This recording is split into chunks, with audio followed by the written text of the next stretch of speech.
ایک واقعہ شام کے شہر دمشق میں ہوا۔ ایک نوجوان خوبصورت لڑکی روزانہ اکیلی یونیورسٹی جاتی تھی۔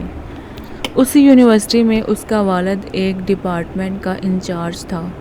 ایک دن چھٹی کے فوراً بعد اچانک بادل گرجنے لگے اور زوردار بارش ہونے لگی۔ ہر کوئی جائے پناہ کی تلاش میں دوڑ رہا تھا۔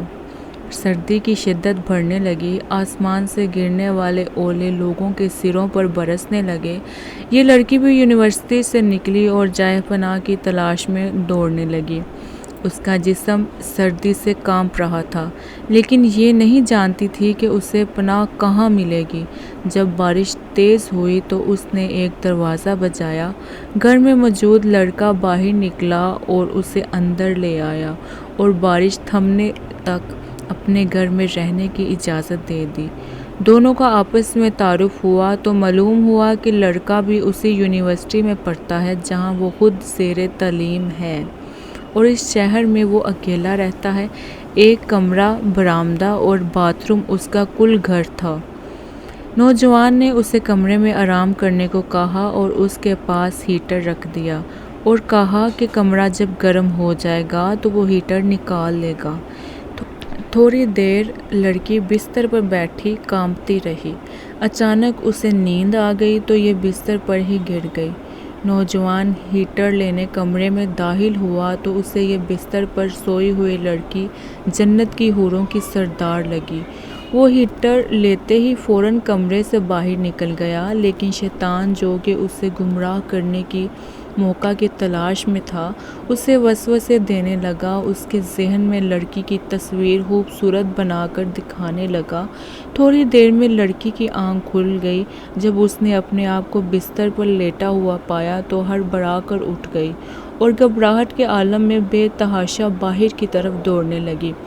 اس نے برآمدے میں اسی نوجوان کو بے ہوش پایا۔ وہ انتہائی گھبراہٹ کے عالم میں گھر کی طرف دوڑنے لگی اور پیچھے مڑ کر بھی نہ دیکھا، یہاں تک کہ اپنے گھر پہنچ کر باپ کی گود میں سر رکھ دیا، جو کہ پوری رات اسے شہر کے ہر کونے میں تلاش کرتا رہا تھا۔ اس نے باپ کو تمام واقعات من و عین سنا دیے اور اسے قسم کھا کر کہا کہ میں نہیں جانتی جس عرصہ میں میری آنکھ لگی کیا ہوا، میرے ساتھ کیا کیا گیا، کچھ نہیں پتا۔ اس کا باپ انتہائی غصے کے عالم میں اٹھا اور یونیورسٹی پہنچ گیا اور اس دن غیر حاضر ہونے والے طلباء کے بارے میں پوچھا تو پتہ لگا یہاں ایک لڑکا شہر سے باہر گیا ہے اور ایک بیمار ہے، ہسپتال میں داخل ہے۔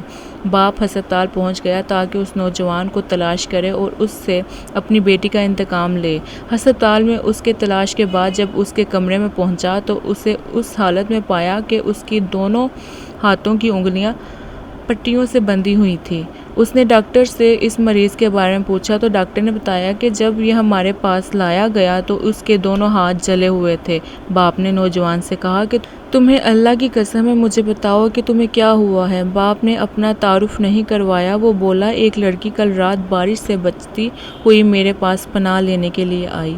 میں نے اسے اپنے کمرے میں پناہ تو دے دی، لیکن شیطان مجھے اس کے بارے میں پھسلانے لگا تو میں اس کے کمرے میں ہیٹر لینے کے بہانے داخل ہوا۔ وہ سوئی ہوئی لڑکی مجھے جنت کی حور لگی۔ میں فوراً باہر نکل آیا، لیکن شیطان مجھے مسلسل اس کے بارے میں پھسلاتا رہا اور غلط خیالات میرے ذہن میں آتے رہے۔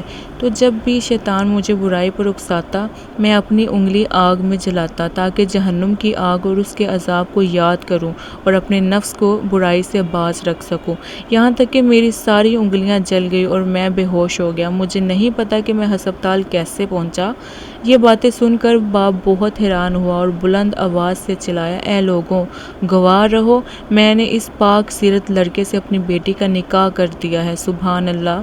اللہ سے ڈرنے والوں کا ذکر، اگر اللہ کا خوف نہ ہوتا تو اس لڑکی کی عزت محفوظ نہ رہ سکتی۔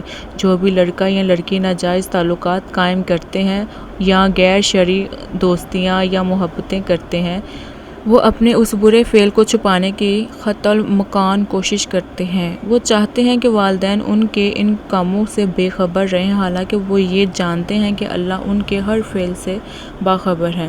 پھر بھی ان کے دل میں اللہ کا خوف پیدا نہیں ہوتا۔ ایسا کیوں ہے؟ کیونکہ والدین نے بچپن سے ان کے دل و دماغ میں اللہ کے خوف کی بجائے اپنا ذاتی خوف، رعب و دبدبہ، سزا کا ڈر ہی بٹھایا ہے۔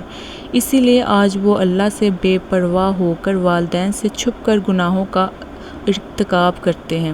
اور ایسے بھی والدین ہیں جنہوں نے اپنی اولاد کی تربیت خوف خدا پر کی تو ان کی اولاد نے بھی ہمیشہ برائیوں سے اپنے آپ کو باز رکھا۔